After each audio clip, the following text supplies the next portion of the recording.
You see, one of the ways to boost your credit in the UK, and particularly about UK, I don't know about how it's run in the US.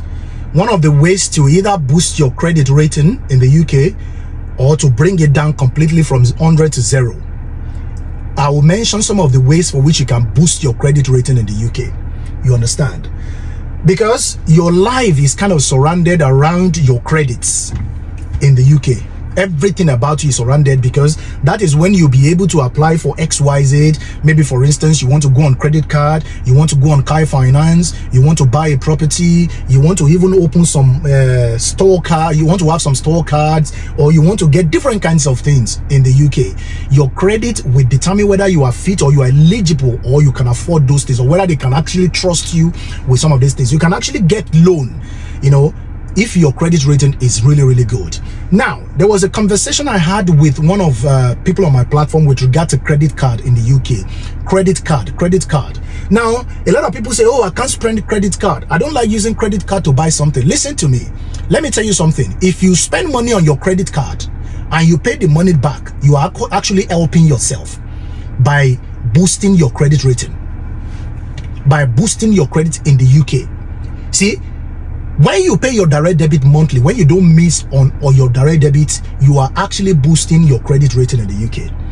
When you get a car on car finance and you are paying monthly without missing any payment whatsoever, you are equally boosting your credit in the UK. You know, if you have a mortgage, you have a property in the UK, you have a mortgage, and you pay monthly without missing out on your payment, you are helping everything. If you have a store card, maybe you have like Next or Very or different kinds of online stores where you can buy different kinds of items, Argos and you know, B&Q, all of these things. You have their credit cards, or you have their credit account, and you purchase items on these stores, you know, and you are able to pay monthly. You know, maybe you are required to pay specific amount of money every month, and you make sure you pay. You don't miss out on any of this payment. You are equally helping to build your credit rating in the UK.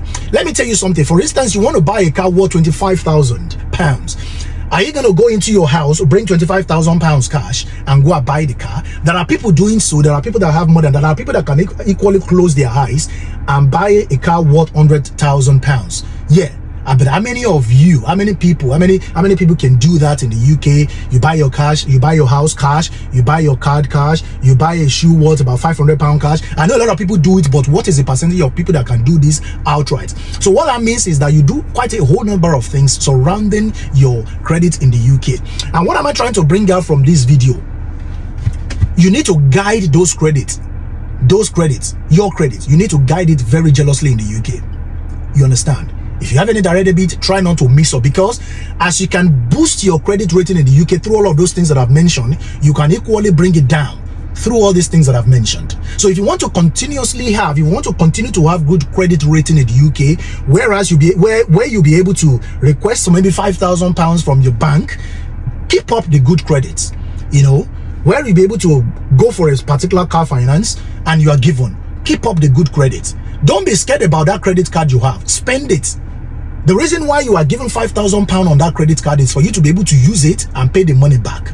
It becomes a problem if you use the money and not pay back. That is when your credit score begins to go down. You know, that's when you begin to damage your credit rating in the UK. There is nothing wrong in you getting your car on finance. There is nothing wrong in as much as you can buy your property on your house, your mortgage. It's more or less like on, you know, it's like you borrowed money from the lender to buy the property and you'll be paying back every month, you know. So if you are rich enough, why don't you just go and buy the house, £350,000 cash, you take it, you pay for the house. Actually, there are people that are doing it, don't get me wrong, but how many people can do that, you know, in the UK, as well as your cars? So keep up your good credit rating, and it's really, really, really going to help you. Don't be scared of spending your, your credit card. You understand? If you're going to get a credit card and you want to spend the money, make sure you check the APR. There are some APR that are very, very high. You always make sure you target when there are offers on your credit card. You know, sometimes they will say, okay, you spend £2,000 and you don't pay anything, you don't pay any interest for 2 years. You know, target deals like that. Don't just spend your money. Don't spend the money on your credit card when you know that the APR is going to be like 52% per annum. That is when you'll be paying too much. You know, it's very good if you are able to make use of credit cards and try as much as possible to boost your credit rating in the UK.